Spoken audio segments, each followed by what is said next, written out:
Difference आपको create करना है, ठीक है? क्लियर है सभी को? So let us start the chapter now. The questions which we have to discuss. So if you see this question, third question, it says a bullet moving at 250 meter per second penetrates 5 centimeter into a tree limb before coming to rest. तो मान लीजिए ये tree limb है और ये जो bullet है इसका जो इनिशियल स्पीड है u is equal to 250 metre पर सेकेंड, पेनिट्रेट करके कमिंग टू रेस्ट मतलब फाइनल वेलोसिटी इसका क्या हो जाएगा, 0 हो जाएगा जब रेस्ट पे आ जाएगा। और ये कितने डिस्टेंस ट्रेवल करके रेस्ट पे आया, 5 सेंटीमीटर, तो मीटर में कन्वर्ट करेंगे तो 0.05 मीटर हो गया, right. 5 centimetre s is equal to 0.05 metre हो गया। अब assuming that the force exerted by the tree limb is uniform, right, तो जो हम लोग ट्री लिम्ब जो फोर्स लगा रहा है अगर उसको हम लोग यूनिफॉर्म माने, so find its magnitude, the force, resistive force का मैग्नीट्यूड निकालना। Mass of the bullet is 10 gram, so m is equal to 10 gram. 10 gram को केजी में कन्वर्ट कर लोगे तो 10 by 1000 which is equal to 0.01 kg, okay. So mass है। अब v u s दे रखा है, a हम लोग निकाल लेंगे, v square is equal to u square plus 2as। तो इसमें अगर हम लोग वैल्यूज पुट करते हैं, 0 square is equal to 250 square plus 2 into acceleration a into 0.05, right. अब ये वैल्यूज पुट करेंगे, 0 is equal to 62500 plus 0.1a, so this will be minus 62500 by 0.1 minus 62500 metre पर सेकेंड स्क्वायर। ये एक्सेलरेशन निकल गया, force, resistive force, ठीक है, exerted by tree limb, F is equal to m into a होता है, force is equal to mass into acceleration, right. So this is, तो हमें मैग्नीट्यूड निकालना है, तो F is equal to ma magnitude of minus 62500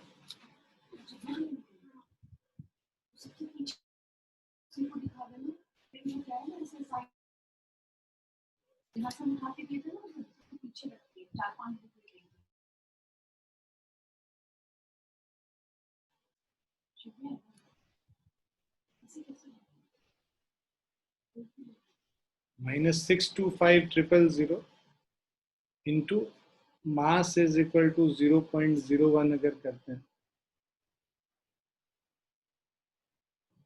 so this is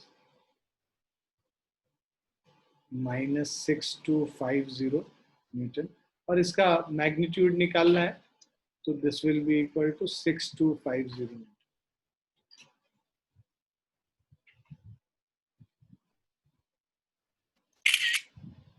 clear है? Yes, sir.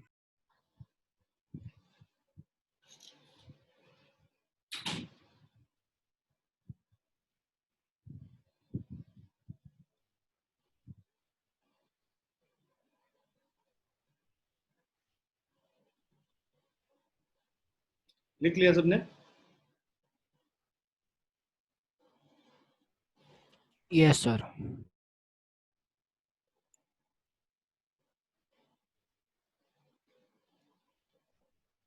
Now force on a particle of mass 10 gram. So the mass of the particle m is equal to 10 gram. इसको kg में convert करोगे, 10 by 1000. This will give you 0.01 kg. Force F is equal to 10I plus 5G Newton. Now, if it starts from rest, what would be its position at the time t is equal to 5 seconds? So,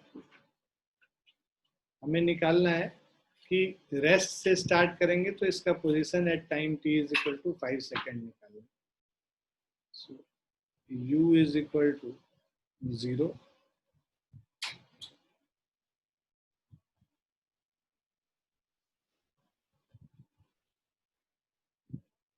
हमें इसका position निकालना है, s निकालना है.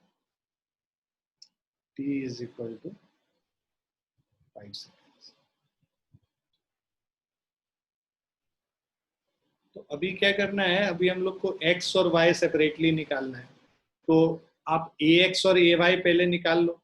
तो basically acceleration a is equal to force F upon m, which is 10I plus 5J divided by 0.01. So this is 1000I plus 500J. ये acceleration हो गया.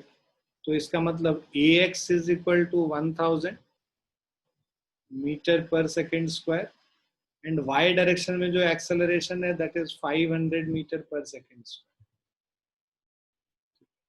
Now s is equal to ut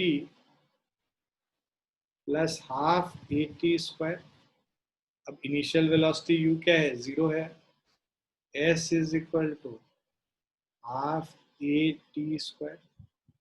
so s is equal to half into जो a है हमारा 1000I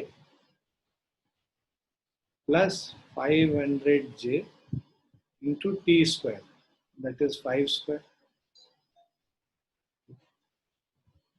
So S is equal to 500I plus 250J into 25. So this means S is equal to 12500I plus 6250J.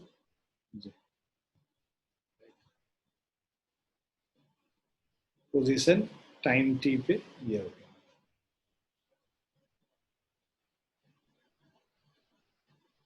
Clear है? Yes sir. Sir ये तो समझ आ गया, पर अभी फिर हमने ये स्टेप क्यों करा था कि ax 1000 है और ay पहले मुझे लगा 500 कि अलग अलग कर लेते हैं, फिर हमको लगा कि उससे बेटर है कि ऐसे ही करें. ओके ठीक है. I thought of doing it separately, फिर लगा कि रैदर देन ये भी एक चीज तुमको सीखनी चाहिए कि हम सीधे वेक्टर से कैसे सॉल्व करके निकाल सकते. अदरवाइज हम लोग क्या करते, पहले x निकालते तो उसमें ax यूज करते. ठीक है, हाफ ax t स्क्वायर, और उसी तरह y निकाल लेते और उसके बाद फिर हम कहते कि भाई position is equal to xi plus yj. एक ही बात है. Okay sir.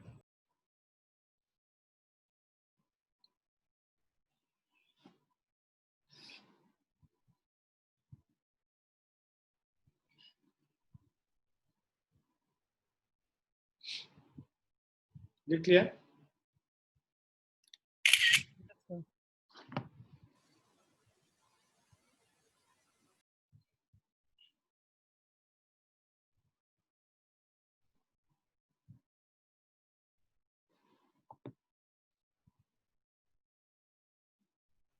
सर लिख रहा हूँ, एक सेकंड.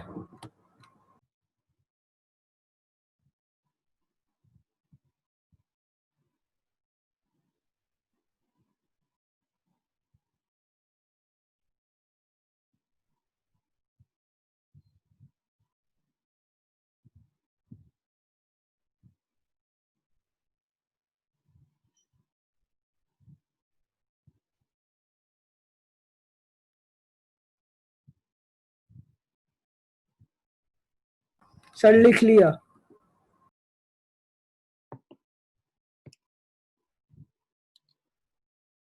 फिफ्थ क्वेश्चन है, with what acceleration a should the box of figure 5.w4 descend so that the block of mass m exerts a force mg by 4 on the floor of the box. तो मतलब ये basically क्या है, exerts a force mg by 4 का मतलब कि ये जो नॉर्मल रिएक्शन फोर्स है वो mg by 4 दिया, ठीक है। मतलब अगर यहाँ पे वेइंग मशीन होता तो वो mg by 4 शो कर रहा होता, राइट। सो ऐसे अगर स्टेशनरी होता तो ये कितना एग्जर्ट करता है, mg के बराबर एग्जर्ट करता है, बट ये mg by 4 कर रहा है। तो अगर हम लोग ये ऑब्जर्वेशन, जो ऑब्जर्वर अगर इसके अंदर है, इस लिफ्ट के अंदर है, एलिवेटर के अंदर है, तो उस केस में, या बॉक्स के अंदर है, तो उस केस में इस पे एक स्यूडो फोर्स लगेगा। इधर एक्सेलरेशन a हो रहा है, तो अगर स्मॉल मास m का अराउंड हम लोग फ्री बॉडी डायग्राम बनाते हैं, तो इस पे एक वेट लगा नीचे के तरफ इसका mg, ठीक है, और इसके अलावा एक नॉर्मल रिएक्शन है n, और इस पे एक स्यूडो फोर्स लगेगा, है ना, स्यूडो फोर्स लगेगा a डायरेक्शन ma इस पे ऊपर की तरफ, राइट। तो अब अगर हम लोग ये बिकॉज स्टेशनरी है, तो अगर हम लोग वर्टिकल डायरेक्शन में सब इक्वेट करें तो ma plus n is equal to mg। जो नॉर्मल रिएक्शन है वो दे रखा है mg by 4, मतलब ma is equal ma plus of mg by 4 is equal to mg.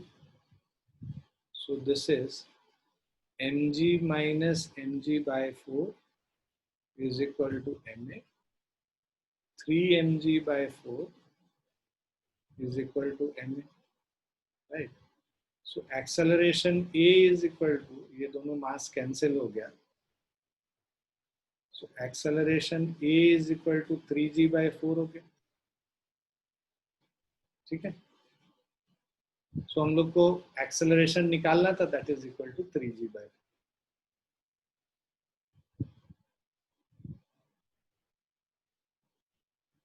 Clear है?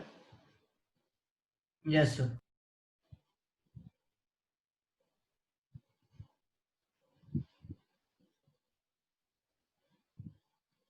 अगर इसी को इनर्शियल फ्रेम ऑफ रेफरेंस से देखते, मतलब मान लो ऑब्जर्वर यहाँ पे बैठा हुआ देखता, तो उसको ये दिखता कि भाई ये नीचे फोर्स mg लग रहा है और ऊपर फोर्स n लग रहा है, और ये पूरा चीज a एक्सेलरेशन से जा रहा है, तो अंदर जो बॉक्स है वो भी a एक्सेलरेशन से मूव करेगा। तो उसमें हम लोग जो इक्वेशन लिखते हैं mg minus n is equal to ma, तो एक ही बात है, ये माइनस n फिर उस तरफ जाएगा तो सेम चीज आ जाएगा, mg is equal to ma plus n, sorry ma plus n। तो ये अगर हम इनर्शियल फ्रेम ऑफ रेफरेंस में देखते तब लिखते इक्वेशन तो है। ये non inertial frame of reference में हम लोग इक्वेशन लिख रहे हैं, तो इसीलिए स्यूडो फोर्स लगा रहे हैं। So we are writing this in non inertial frame of reference. याद है ना हम लोगों ने किया था स्यूडो फोर्स? हाँ सर। सबको समझ में आ रहा है? Yes sir.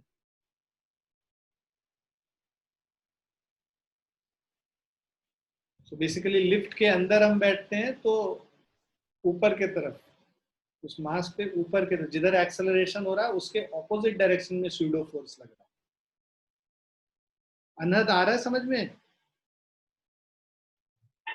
सर मैंने फर्स्ट लॉ तो पढ़ा था, वो नॉर्मल रिएक्शन और टेंशन, अभी आगे का पढ़ूंगा। अच्छा, ये स्यूडो फोर्स वगैरह नहीं देखा अभी? नहीं अभी नहीं। स्यूडो फोर्स क्या होता है कि अगर कोई फ्रेम ऑफ रेफरेंस है, जैसे ये ब्लॉक, ये पूरा जो है डब्बा बॉक्स जो है, ये बॉक्स नीचे एक्सेलरेट कर रहा है, तो बॉक्स के अंदर अगर कोई ऑब्जेक्ट रखा है तो उस पे जिधर एक्सेलरेशन हो रहा है उसके ऑपोजिट डायरेक्शन में एक फोर्स लगता है जिसको स्यूडो फोर्स, ठीक है। ठीक है सर। अगर हम अंदर बैठ के देखेंगे तब ऐसा लगेगा, अगर बाहर से देखेंगे तब ऐसा नहीं लगेगा, ठीक है ना, तब स्यूडो फोर्स नहीं होगा बाहर, क्योंकि ये इनर्शियल फ्रेम है। ये नॉन इनर्शियल फ्रेम है। नॉन इनर्शियल फ्रेम वो फ्रेम हुआ जो कि खुद एक्सेलरेट कर, इनर्शियल फ्रेम वो हुआ जो स्टेशनरी हो। ठीक है सर। लिख लिया सभी ने? हाँ सर कर लिया। Yes sir. अब देखो ये लॉ ऑफ कांस्टेंट इक्वेशन वाला एक क्वेश्चन है। अब इससे वो दोनों कॉन्सेप्ट हम लोग करेंगे, जो एक कॉन्सेप्ट पिछले क्लास में मैंने बताया था और एक मेंटली जो विजुअलाइज करके देखते हैं उसको कैसे करेंगे, और उस विजुअलाइजेशन को अगर हम लिख के करना चाहते हैं वो भी कैसे करेंगे, ये भी हम कर सकते हैं। तो 3 तरीके से इस चीज को हम लोग बात करेंगे। तो पहले नॉर्मली जैसे बताया हुआ है वैसे हम लोग करते हैं, फिर हम लोगों ने जो पिछली क्लासेस में पढ़े थे उनको भी अप्लाई करके देखेंगे कि वो अगर अप्लाई करते तो कैसे अप्लाई होता, और फिर ये जो मेंटली करने वाली चीज उस पर बात करेंगे। ठीक है। So block A of mass m, तो एक ब्लॉक ए है जिसका मास m है, is tied to a fixed point c। ये जो है एक फिक्स्ड पॉइंट से जुड़ा हुआ है on a horizontal table through a string passing through a massless smooth pulley B। तो एक स्ट्रिंग ऐसे लगाए हुए हैं, इस स्ट्रिंग के साथ ये A वाला जो ब्लॉक है ये अटैच्ड है through a pulley which is massless। Now a force F is applied by the experimenter to the pulley। ये पुली पे हम लोग ये फोर्स लगा रहे हैं राइट के तरफ। show that if the pulley is displaced by a distance x, है ना, अगर पुली को हम लोग x डिस्टेंस से इसको डिस्प्लेस करते हैं इधर, so the block will be displaced by 2x। हमें ये करना है कि अगर इसको x मूव करते हैं तो ब्लॉक जो है 2x से डिस्प्लेस होगा, ये पहले प्रूव करना है। Find the acceleration of the block and the पुली, दोनों का एक्सेलरेशन भी निकालना है। तो अब अगर आप इसको करोगे तो let us do it in पहले कि अगर B जो है, मान लो B मूव करके B डैश पे आ गया, ठीक है, B अगर B डैश पे आ गया मूव करके, पुली को अगर हम लोग यहाँ पे x डिस्टेंस से मूव किए, B डैश पे आ गया, मतलब पुली इसका कितना डिस्टेंस मूव कर गया, x डिस्टेंस मूव कर गया। तो A जो है, लेट्स से A में जो डिस्प्लेसमेंट है A वाले पॉइंट में, A डैश पे आ गया, जिस समय B डैश पे पहुंचता है A डैश पे पहुंच जाता है। क्लियर है? ये जो पुली B से B डैश पे पहुंचा, ये ब्लॉक A से A डैश पे पहुंचा, यहां तक क्लियर है? अब ये C पॉइंट तो फिक्स्ड है। हम लोगों को जो लेंथ ऑफ द स्ट्रिंग है वो हमेशा कांस्टेंट होगा, ठीक है, राइट। सो सिंस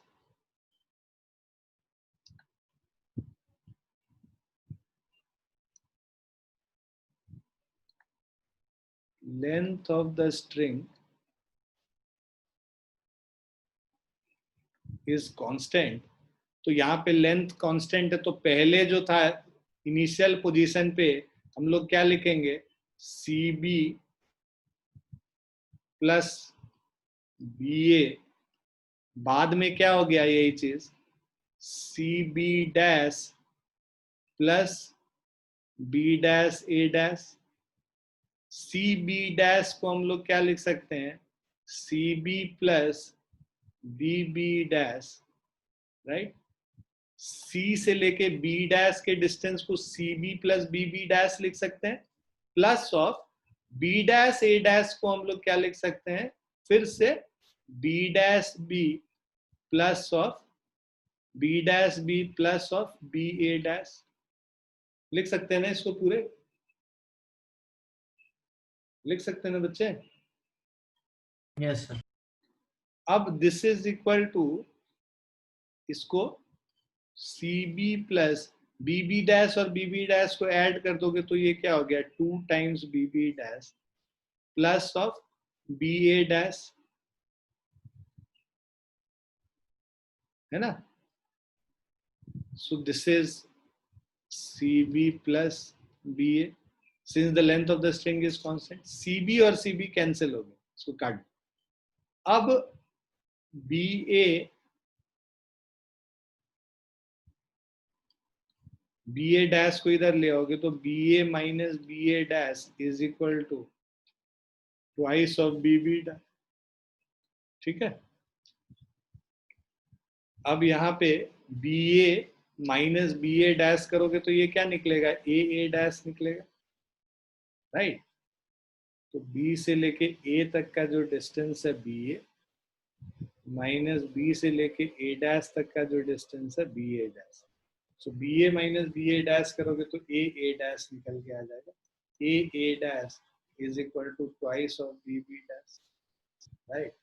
तो ये जो ए डैश है this is equal B B dash हमने क्या बोल रखा है, एक्स होता है, तो जो ए डैश हो जाएगा ये क्या हो जाएगा, ट्वाइस ऑफ एक्स हो जाएगा, है ना। तो बी अगर पुली अगर x डिस्टेंस मूव करता है तो a जो मास है वो कितना मूव करेगा, 2x डिस्टेंस मूव करेगा। यही हमें प्रूव करना था, प्रूव कर लिया हमने। क्लियर है ये? Yes yes sir. इसको लिखो तो फिर हम लोग दूसरा मेथड करेंगे।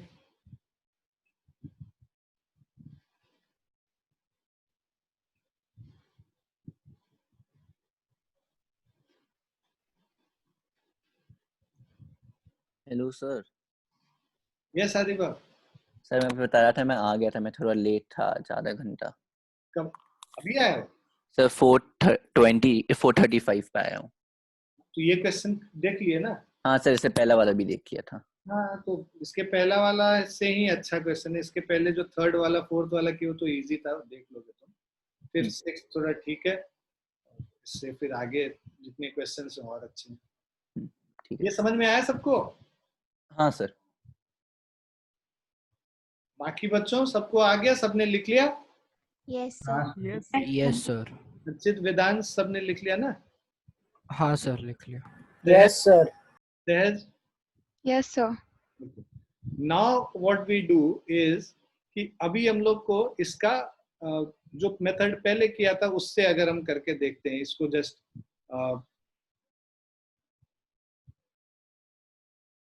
रिमूव करें या फिर यहीं पे कर देते हैं। यहां से हम लोग क्या करते थे, फिक्स्ड पॉइंट से हटाएंगे। अगर हम लोग फिक्स्ड पॉइंट, मैंने क्या बोला था कि एक जो फिक्स्ड पॉइंट होता है उससे सारा डिस्टेंसेस मेजर करते हैं। तो ये जो फिक्स्ड पॉइंट है इससे हम लोग डिस्टेंस मेजर कर लेते हैं। यहां से यहां तक का डिस्टेंस क्या हो गया, एक्स बी हो गया। और ये जो डिस्टेंस ब्लॉक ए का इस फिक्स्ड पॉइंट से जो डिस्टेंस है इसको क्या कर लेते हैं, एक्स ए कर लेते हैं फिक्स्ड पॉइंट से, right.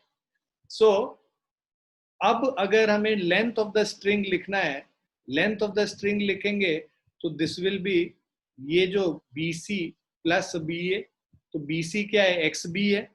So length of string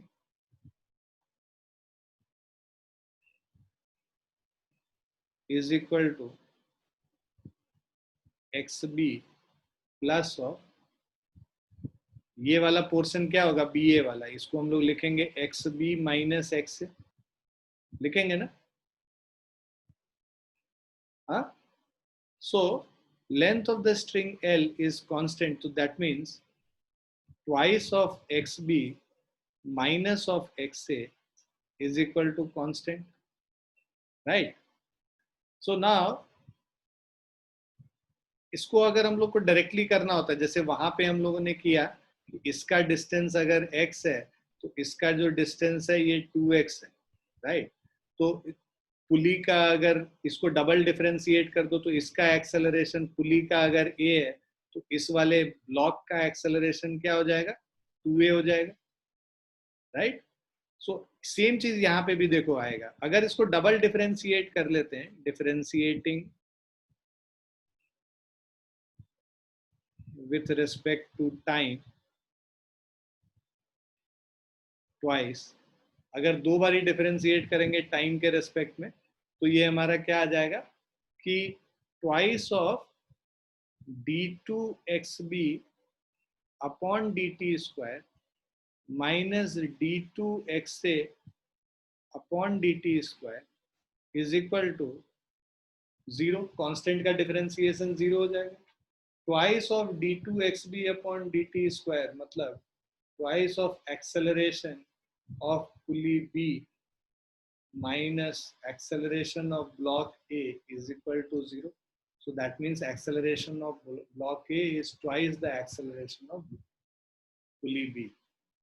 ठीक है, तो अगर इसका acceleration A है तो ये जो AB जो पुली का acceleration अगर A है तो जो मास का acceleration क्या हो जाएगा, twice of A हो जाएगा.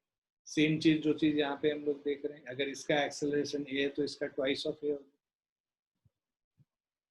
सेम चीज को अगर हम लोग इस तरीके से समझें जो हम लोग विजुअलाइज करके समझते थे कि अगर यहाँ पे पुली को अगर हम यहाँ मूव कर दें, इस पॉइंट पे मूव कर दें अगर पुली को, तो इधर भी जो डिस्टेंस है वो x डिस्टेंस से ये स्ट्रिंग खुल जाएगा और यहाँ पे भी जो है स्ट्रिंग जो है x डिस्टेंस से खुल जाएगा, ढीला हो जाएगा. ये दोनों x डिस्टेंस से खुल गया तो टोटल जो ब्लॉक है वो कितना मूव करना पड़ेगा, 2x डिस्टेंस से मूव करना पड़ेगा जिससे ये पूरा टाइट हो जाए. क्लियर है ना? अगर स्ट्रिंग को वापस टाइट करना है तो इसको 2x डिस्टेंस से मूव कराना पड़ेगा. डबल डिफरेंशिएट कर दो कि भाई अगर इसका एक्सेलरेशन a होगा तो यहाँ पे एक्सेलरेशन कितना हो जाएगा, ट्वाइस ऑफ a हो जाएगा. Did you understand? Yes sir. Yes, sir. ठीक है, तीनों में से जो मेथड आपको इजी लगता है, you can use any of these three methods. Eventually you will get the same thing. Okay,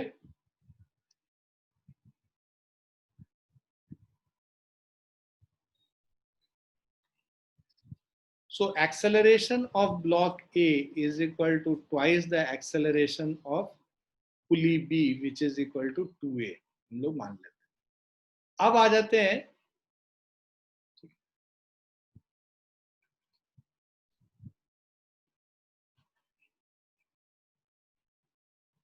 so that means अगर हम लोग ये हो गया, अब चला सबने लिख लिया इसको? हाँ सर. Yes, sir. अब सेम चीज अगर अब हम लोग बात करते हैं सेकेंड पार्ट में, so that if the pulley is this तो find the acceleration of the block and the pulley. तो दोनों का एक्चुअल एक्सेलरेशन निकाल के भी बताना है. तो अब हम लोग फ्री बॉडी डायग्राम अगर हम इस पुली का बनाएंगे तो इस पुली पे एक फोर्स लग रहा है F, स्ट्रिंग सेम है दोनों तरफ, पुली मासलेस है तो दोनों तरफ जो टेंशन होगा वो सेम होगा, T और T.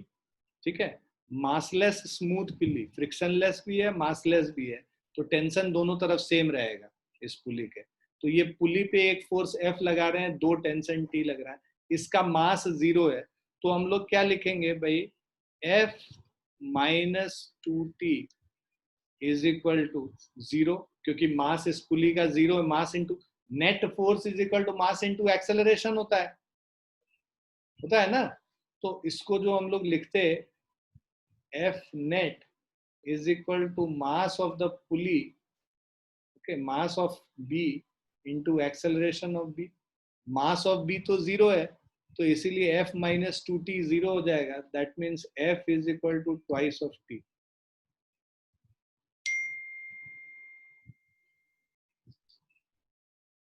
राइट, ये फर्स्ट इक्वेशन हो गया. अब हम लोग इसका फ्री बॉडी डायग्राम बनाते हैं. ये जो मास है इसका अगर हम लोग फ्री बॉडी डायग्राम बनाएंगे तो इस पे नीचे के तरफ एक फोर्स mg लग रहा है, ऊपर नॉर्मल रिएक्शन n है और टेंशन T जो है इस पे राइट की तरफ लग रहा है. तो अब ये जो टोटल फोर्स है, जो हॉरिजॉन्टल मूवमेंट तो बस हॉरिजॉन्टल डायरेक्शन में हो रहा है, तो हॉरिजॉन्टल डायरेक्शन में T is equal to mass m into acceleration a हो गया इसका. राइट है ना, इस मास का एक्सेलरेशन a है तो T is equal to m into a हो गया. राइट, अब so let A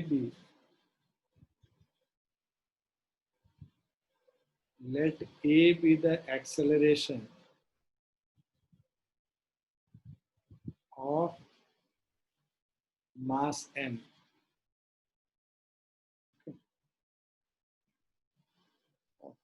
block of mass m. तो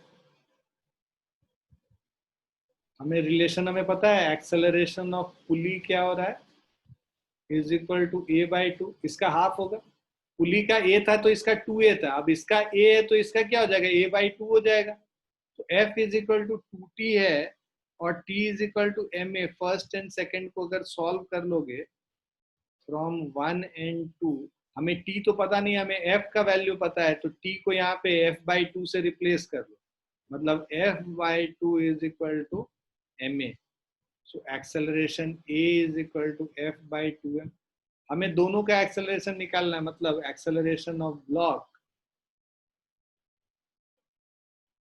acceleration of block is equal to f by 2m, and second acceleration of pulley is equal to a by 2, which is equal to f by 4m। तो यही दो values निकालने थे question में।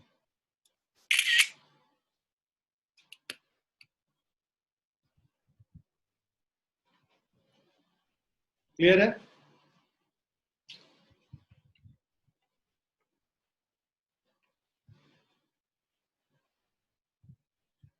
Clear है बच्चों? Yes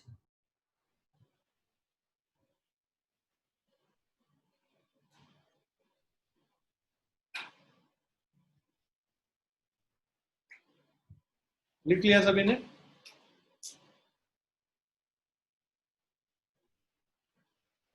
Yes, sir. So these are very conceptual questions. Basically, you need to understand every tits and bits of these questions. Why? Because same तरीके का चीज तुम 1000 different scenarios में लगा सकते हो। जितने भी constraint वाले equations वाले आएंगे जहाँ पे pulley attached है और 2-3 mass attached है, हर जगह same concept के साथ चलना है।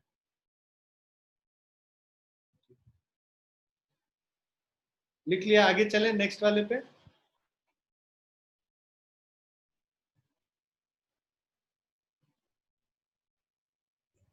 Yes, sir. Now this again is a very important question.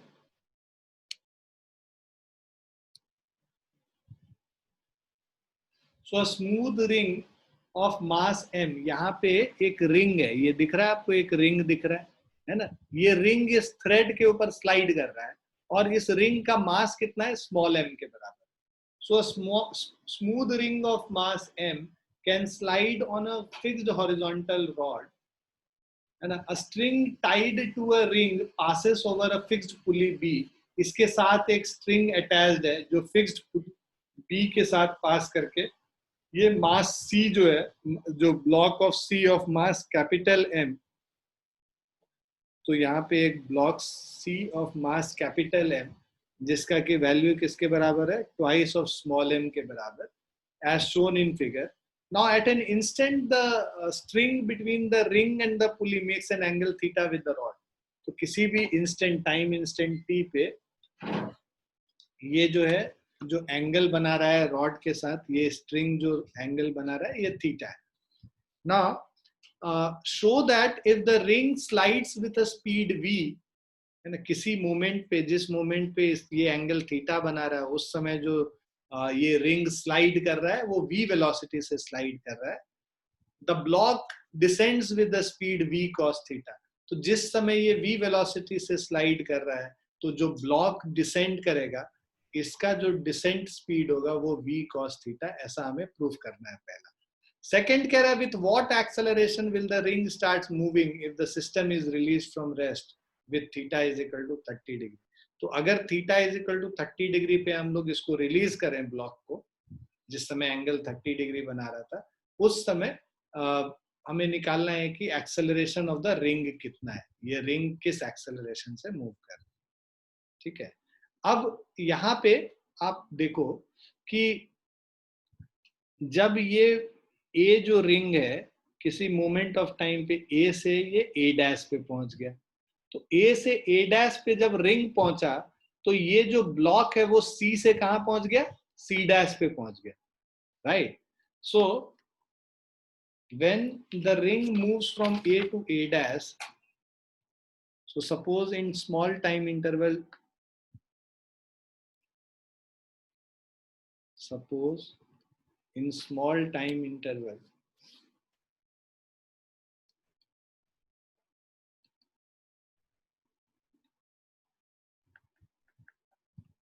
delta t, ring moves from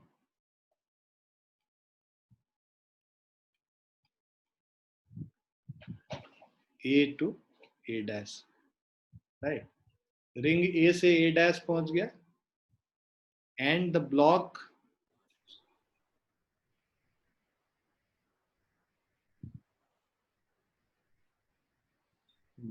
moves from C to C dash. Ring पहुंच गया A से A dash, ब्लॉक पहुंच गया C से C dash पे, ठीक है ना? हम लोग क्या करते हैं यहां पर से, क्योंकि बहुत स्मॉल टाइम इंटरवल है, तो ये जो A से A dash पे पहुंचा, यहां पर से इसके ऊपर हम लोग एक परपेंडिकुलर ड्रॉप कर देते हैं। इसके ऊपर अगर हम परपेंडिकुलर ड्रॉप करेंगे, राइट, तो ये जो PB डिस्टेंस होगा और ये AB डिस्टेंस, ये दोनों सेम होगा for small time interval, right? So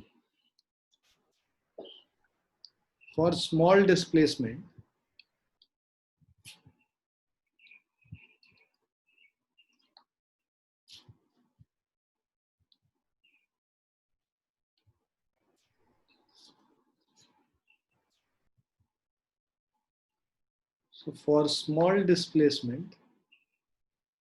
your PB will be equal to A dash B.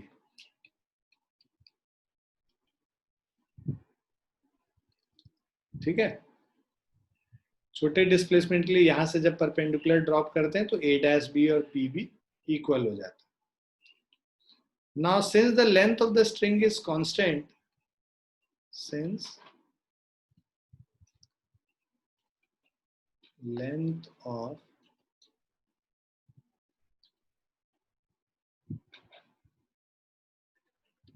the string is constant, so AB plus BC is equal to A dash B plus BC dash। ठीक है, AB को हम लोग लिख सकते हैं AP plus PB, AP plus PB हमने AB को लिख लिया, BC वैसे ही रहने देंगे, plus of BC is equal to A dash B तो वैसे ही रहेगा, और जो BC dash है A dash B plus BC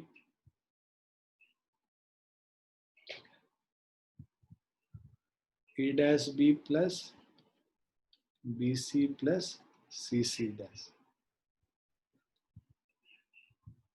अब ये BC और BC दोनों तरफ अगर हम लोग कैंसिल कर लेते हैं, BC और BC कैंसिल हो गया, ठीक है।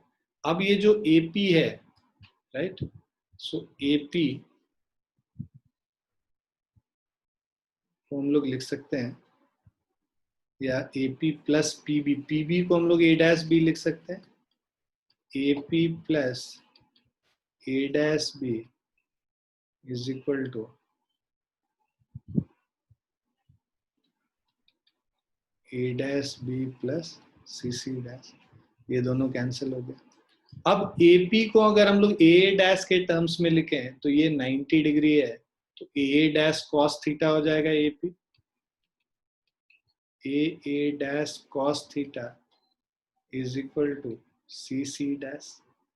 डबल डिफरेंशिएट अगर हम लोग कर लेते हैं, या पहले इसको A dash cos theta, A dash cos theta upon delta T is CC dash by delta T। तो CC dash by delta T, अगर A dash cos थीटा देखो, A dash by delta T क्या हो गया, V हो गया, जो इसका जो मोशन है इस डायरेक्शन में divided by time t is basically the velocity with which the ring is moving. So a dash by delta t is cos theta. So a dash by delta t is v. So v into cos theta is equal to cc dash by delta t. So this is velocity of block C.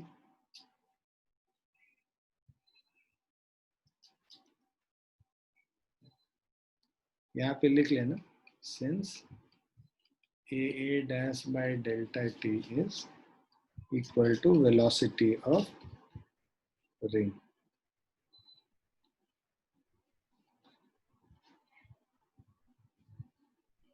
So velocity of ring into cos theta is velocity of block C.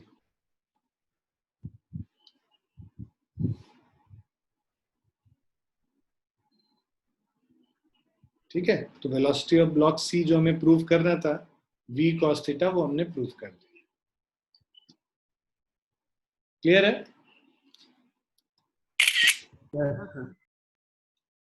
लिख भी लिया सबने? Yes, sir.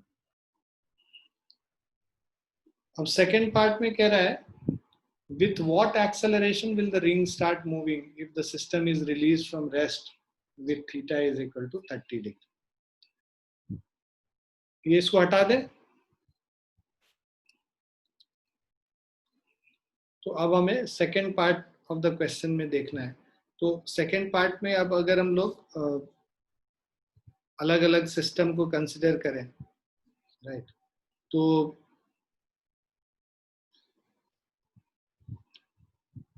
Block को का अगर हम free body diagram बनाते हैं, तो यहाँ पे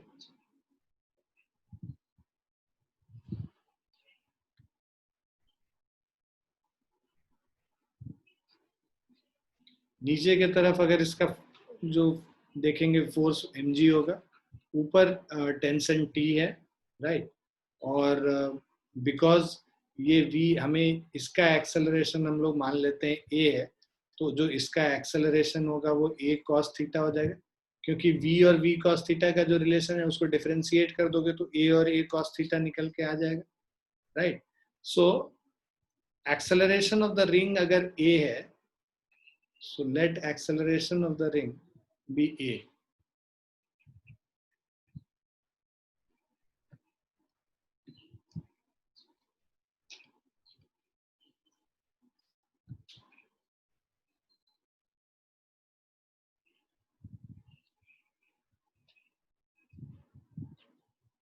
So acceleration of the ring a हो गया, ये हमारा, और इसका जो एक्सेलरेशन है वो a cos थीटा होगा, right.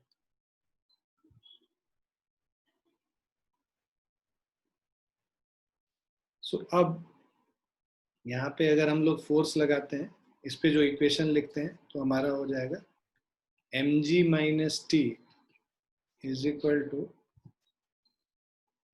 ma cos theta, right. So mg minus T is equal to ma cos theta, ये हमारा फर्स्ट इक्वेशन हो गया. अब इस पे अगर हम फ्री बॉडी डायग्राम, ये इसका मास स्मॉल m है,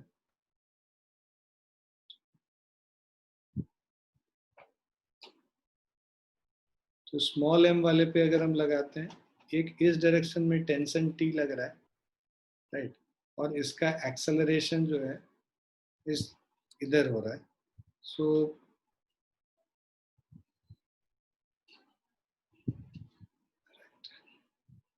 ये थीटा हो गया, ये t cos थीटा हो गया, इधर t sin थीटा हो गया, और एक और फोर्स इधर है जो स्मॉल mg इसके तरफ लग रहा है, राइट. सो अगर हम लोग इस फोर्स को हॉरिजॉन्टल डायरेक्शन के इक्वेशन को बस लिखे जिधर मूवमेंट हो रहा है, so that is vertical direction में तो कोई मूवमेंट है नहीं, एक रिएक्शन फोर्स भी यहाँ पे होगा, तो हम लोग बस हॉरिजॉन्टल डायरेक्शन के मूवमेंट को अगर कंसिडर करते हैं तो t cos theta is equal to small m into a, ये सेकेंड इक्वेशन हो गया. फ्रॉम 1 and 2 अगर दोनों को कंबाइन कर दें तो जहां पे यहाँ पे t है उसको हम लोग यूज करते हैं capital mg minus of t that is ma upon cos theta. यहाँ से t is equal to small ma upon cos theta आ रहा है, उसको यूज कर लेते हैं यहाँ पे. Small ma upon of cos theta is equal to capital ma into cos theta. So mg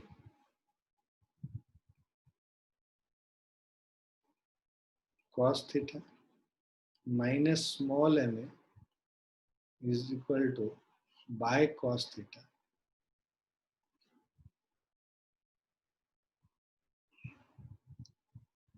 is equal to ma into cos theta.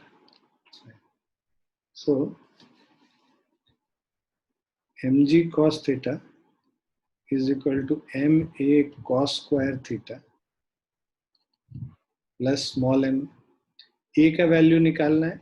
a is equal to mg cos theta divided by m cos square theta plus small m. ये हमारा acceleration हो जाएगा. Clear है?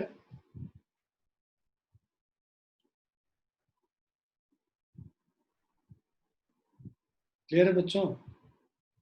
Yes.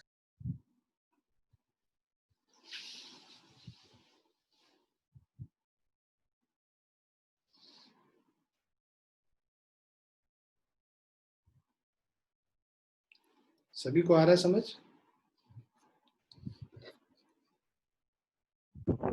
Yes, sir. लिख लिया सबने?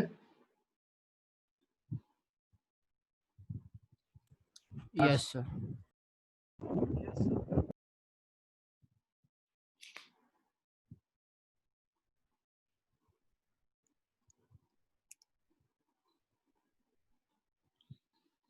Eighth question देखिए.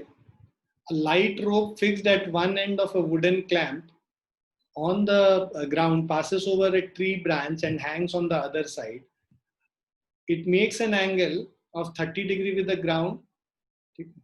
तो जो एंगल ग्राउंड से बना रहा है ये 30 डिग्री का बना रहा है. So angle made from the ground is 30 degree, right. और ये वर्टिकल और हॉरिजॉन्टल दो डायरेक्शन में. तो बेसिकली अगर इसको इधर से समझे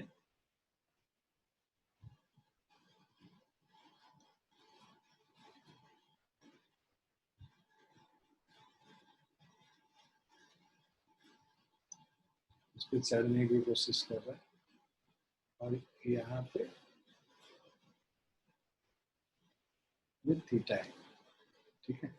now which is equal to 30 degree. So a light rope fixed at one end of a wooden clamp on the ground passes over a tree branch and hangs on the other side. It makes an angle theta is equal to 30 degree with the ground. A man weighing 60 kg wants to climb up the rope. तो ये जो आदमी है इसका मास 60 kg है. He wants to climb up the rope. The wooden clamp can come out of the ground if an upward force greater than 360 Newton is applied. तो ये जो इधर टेंशन T लग रहा है और ये बाहर कब निकल जाएगा? ये जो क्लैंप है जिसके ऊपर बंधा हुआ है, it will come out if the tension is greater than 360 Newton, right? So इधर मान लीजिए जो टेंशन का जो कंपोनेंट है वर्टिकल कंपोनेंट कितना हो जाएगा? T sin थीटा के बराबर हो जाएगा. और इधर जो फोर्स है ये T cos थीटा हो गया. यहाँ पे इस आदमी पे क्या फोर्स लग रहा है? T लग रहा है. इसका जो अपना वेट है वो mg लग रहा है और ये कुछ a एक्सेलरेशन से ऊपर की तरफ मूव कर रहा है. Now the wooden clamp can come out if the upward force is greater than 360 Newton. Find the maximum acceleration in upward direction with which the man can climb safely. Neglect friction at the tree branch and take g is equal to 10 meter per second square. तो इस आदमी का अगर हम लोग free body diagram बनाए तो ये स्ट्रिंग इसको ऊपर के तरफ पुल कर रहा है टेंशन टी से, ये खुद एक्सेलरेट कर रहा है ये एक्सेलरेशन से ऊपर, इसका वेट mg नीचे है, तो इसका इक्वेशन लिखेंगे t minus mg is equal to ma। और ये जो वुडन पैग है, ठीक है, वुडन क्लैंप जो है, इसके ऊपर क्या फोर्स लग रहा है, ऊपर के तरफ एक टेंशन t साइन थीटा लग रहा है, राइट। तो अब हमें ये पता है कि जो मैक्सिमम जो वैल्यू है t साइन थीटा का, t sine theta, theta 30 degree है, तो t sine 30 degree is equal to 360 Newton, which can be applied. So this is t into 1 by 2 is equal to 360 Newton. So t will be equal to 720 Newton, which can be applied. ठीक है, tension 720 Newton इसके ऊपर हम लोग apply कर सकते हैं wooden peg, right, जिससे कि वो उखड़े नहीं। अब यहाँ पे हम लोगों को एक्सेलरेशन निकालना है, तो इसको ये जो वैल्यू है इक्वेशन 1 और ये मान लो 2 है, तो 1 and 2 from 1 and 2 we'll have tension की जगह 720 न्यूटन अप्लाई कर लिया, माइनस ऑफ mg, मास इसका 60 kg है, 60 into 10 is equal to ma, 60 into acceleration है, so 720 minus of 600 is equal to 60a. So this will give us the value of a as 120 divided by 60, that is 2 meter per second square. इससे ज्यादा अगर acceleration से ऊपर move करेगा तो ये जो टेंशन T होगा वो ज्यादा हो जाएगा 360 न्यूटन से, जिसके वजह से ये वुडन पैग उखड़ जाएगा, तो बहुत तेजी से ऊपर नहीं जा सकता है, इसी एक्सेलरेशन या इससे कम एक्सेलरेशन से हो जा सकता है। क्लियर है?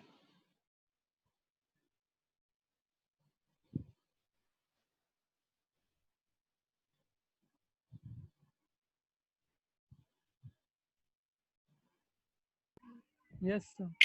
लिख लिया सबने?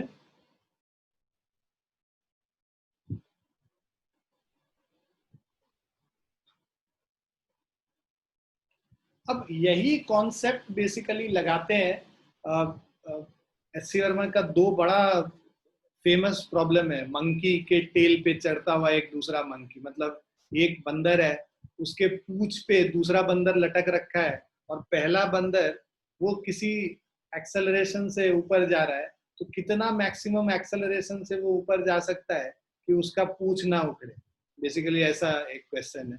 तो वो मंकी वाला क्वेश्चन सब है, ये काफी इंटरेस्टिंग क्वेश्चन है, वो हम लोग अगली क्लास में देखेंगे, उन सबको करेंगे, जिससे आपको समझ में आए बेसिकली कि मंकी को हम, मतलब वो मंकी वाला क्वेश्चन है। एक क्वेश्चन बहुत अच्छा है जो काफी फिर से मतलब पॉपुलर है कि एक आदमी खुद ही लिफ्ट पे और उस लिफ्ट को खुद ही ऊपर की तरफ खींच रहा है, तो उसमें उसका जो वो जो सिनेरियो है, वो जो क्वेश्चन है, वो भी बहुत इम्पोर्टेंट है बेसिकली समझने के लिए कॉन्सेप्ट। तो ये सब जो 5-6 अनसॉल्व्ड वाले में है वो सब हम लोग कल देखेंगे, आज ये सॉल्व वाले देख रहे हैं, और जो बचेंगे सॉल्व वाले वो भी कल करेंगे और वो सब करेंगे, तो काफी आप लोगों को मजा आएगा इसको समझने में और करने में। ये क्लियर हो गया? लिख लिया सबने? Yes, sir.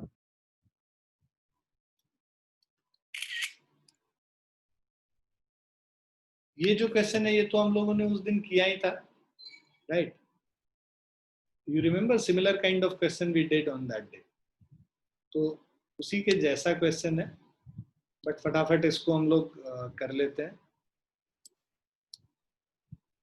So 3 blocks of masses m1, m2 and m3 are connected as shown in the figure. All the blocks are frictionless and the string and the pulleys are light. Find the acceleration of m1. तो अभी हम लोग इसका acceleration a0 मानते हैं, तो ये पुली भी a0 एक्सेलरेशन से नीचे आएगा। अब इस पुली के रेस्पेक्ट में मान लो ये ए एक्सेलरेशन से ऊपर जा रहा है और ये ए एक्सेलरेशन से नीचे आ रहा है, तो इसका जो नेट एक्सेलरेशन हो जाएगा वो क्या हो जाएगा, ए नॉट प्लस ए नीचे आने, और इसका जो नीचे आने का क्या होगा, बिकॉज ए नॉट एक्सेलरेशन से पुली नीचे आ रहा है तो ये भी ए नॉट से जाएगा नीचे, बट खुद ये ए एक्सेलरेशन से ऊपर जा रहा है तो नेट एक्सेलरेशन नीचे की तरफ क्या हो जाएगा, a naught minus a. The whole system is coming with downward with an acceleration a naught, and the block m2 is moving with acceleration a upward. So the net acceleration of the block m2 will be a naught minus a, and net acceleration of block m3 will be a naught plus a. This point is clear? ये हम लोगों ने पहले भी किया है, एक हफ्ते पहले, जो पिछले हफ्ते जो हम लोग क्वेश्चन कर रहे थे, ऐसा ही मिलता जुलता question. Now we have to find the acceleration of m1. तो इसका acceleration निकालना है. अब हम लोग इक्वेशन लिखना शुरू करते हैं. सबसे पहले इसका अगर फ्री बॉडी डायग्राम बनाए m1 वाले मास का, तो इसमें नीचे के तरफ एक फोर्स हो जाएगा m1g, ऊपर के तरफ एक नॉर्मल रिएक्शन n हो गया, एक टेंशन t है जो इसको इधर पुल कर रहा है, राइट. तो टेंशन t इधर पुल कर रहा है इसका m1g, तो और इसका जो एक्सेलरेशन है ये ए नॉट है, तो हम लोग के पास जो पहला इक्वेशन आ जाएगा वो आ जाएगा, first equation is T is equal to m1 into A naught, ये फर्स्ट इक्वेशन. अब हम लोग ये सेकंड वाले ब्लॉक का अगर हम लोग फ्री बॉडी डायग्राम देखें m2 वाले ब्लॉक का, सो m2 वाले ब्लॉक में नीचे एक फोर्स है m2g, और पहले तो पुली का अगर हम लोग देखें, पुली में ऊपर के तरफ टेंशन t है, नीचे के तरफ टेंशन t डैश है, मान लो, क्योंकि स्ट्रिंग अलग हो गया, t डैश हो गया. अब t डैश है मतलब, और ये पुली मासलेस है, लाइट है, तो उस केस में t is equal to 2t dash, right. तो इससे t dash is equal to t/2 हो जाएगा, सेकेंड इक्वेशन. अब यहाँ पे आएंगे m2 पे, तो इस पे ऊपर फोर्स लग रहा है t डैश, नीचे फोर्स लग रहा है m2g, राइट. और ये नेट एक्सेलरेशन जो इसका है नीचे है ए नॉट माइनस ए, तो इसका अगर हम लोग इक्वेशन लिखते हैं m2g minus of t dash is equal to m2 into A naught minus A, third equation हो गया. अब हम लोग फोर्थ वाला m3 वाले का अगर हम लोग फ्री बॉडी डायग्राम बनाए, m3g, ये t डैश और ये एक्सेलरेशन क्या, ए नॉट प्लस ए. तो अगर इसका इक्वेशन लिखेंगे, so this is m3g minus of t dash is equal to m3 into a naught plus.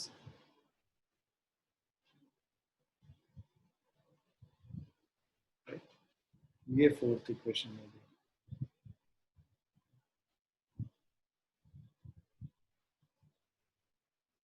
t dash is equal to t/2 है, और t को m1 a नॉट से रिप्लेस कर देते हैं, तो हमारे पास जो इक्वेशन आएगा, देखो t dash is equal to t/2 put कर लो, तो t डैश की जगह m1 a नॉट बाई 2 हो जाएगा फ्रॉम 1 into, और उसको थर्ड और फोर्थ में डाल देंगे तो हमारे पास पहला जो इक्वेशन आ जाएगा, this is m2g minus t dash t/2, मतलब m1 a naught upon 2 is equal to m2 a naught minus m2a. ठीक है. जो फोर्थ वाला है, this is m3g minus of t dash, that is t/2, so that is m1 a naught by 2.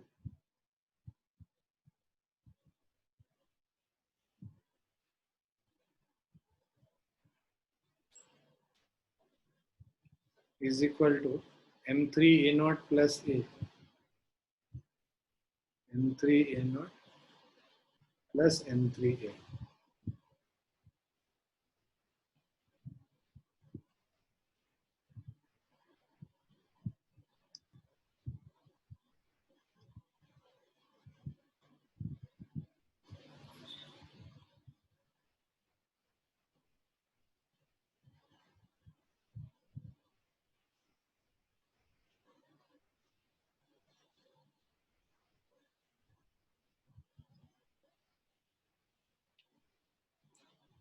अब हम लोग को ये दोनों इक्वेशन सॉल्व करना है।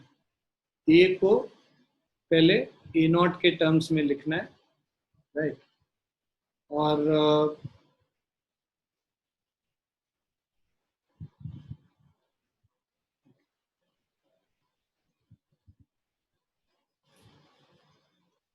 ए और ए नॉट दोनों को हम लोग को हटाना है।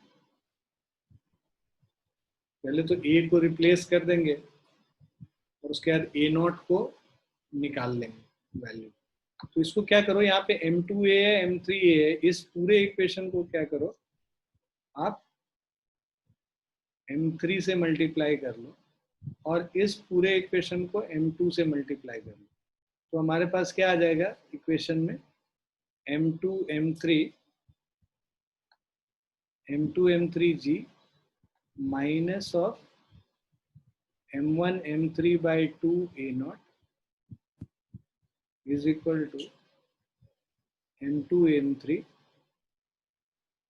a naught minus of m2 m3a, और ये यहाँ पे m2 m3g minus of m1 m2 a naught upon 2 m2 m3 a naught plus of m2 m3a। अब इन दोनों को ऐड कर देते हैं।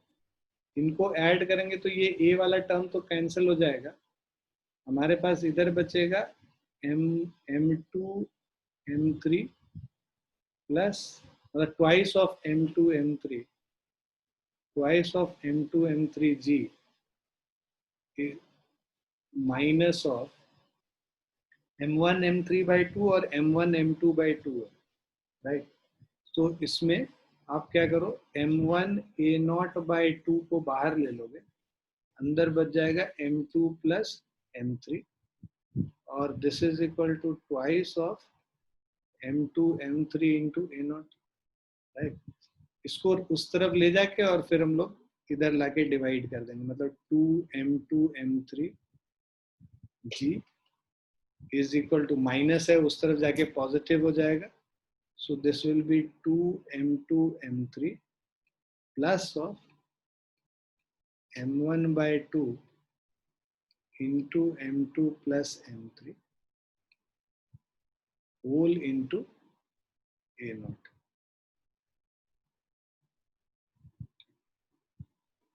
So a naught is equal to क्या हो जाएगा ये पूरा, so a naught will be equal to twice of m2 m3g divided by ये पूरी चीज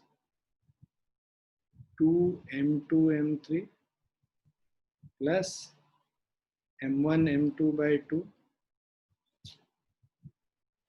plus m1 m3 by 2।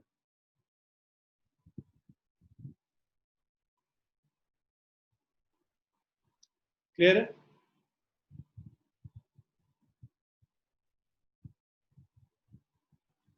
Clear है बच्चों? Yes, sir.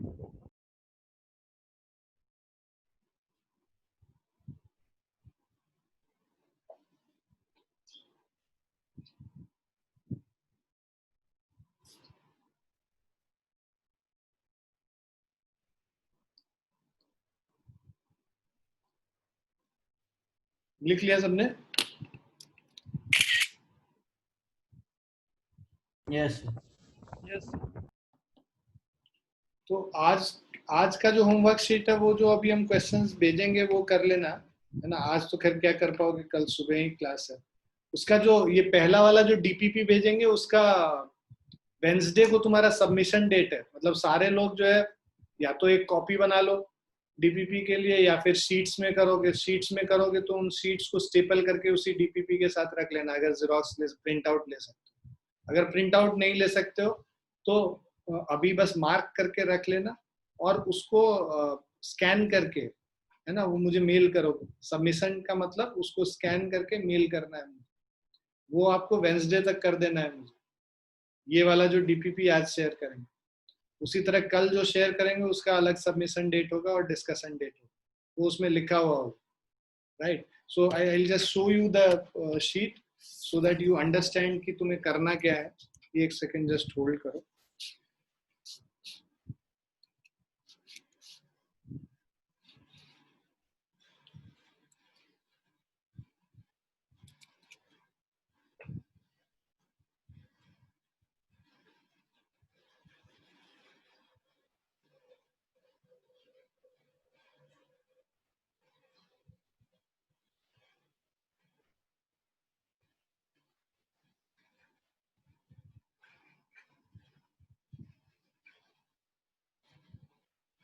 दिख रहा है आप लोग को? So this is the DPP sheet which you have to do. So these are the questions. Submission date यहाँ लिखा हुआ 8 तारीख का और discussion date 11 तारीख का। तो इस तरह से sheets आप लोग को मिलेंगे जो आपको करने होंगे। So there are only 19 questions, सब easy questions है, कोई भी difficult question नहीं है, तुम लोग से doable है। तो हम खुद देख के ही डाल रहे हैं, कुछ ऐसा भी नहीं है कि इससे नहीं डरना है, IIT JEE एडवांस ऐसे ही लिखा हुआ है, डराने के लिए बस लिखा हुआ है नहीं वैसा, ठीक है? सो इसको थोड़ा सा जो है तुम लोग करना शुरू करो अच्छे तरीके से, ठीक है बच्चों? Yes.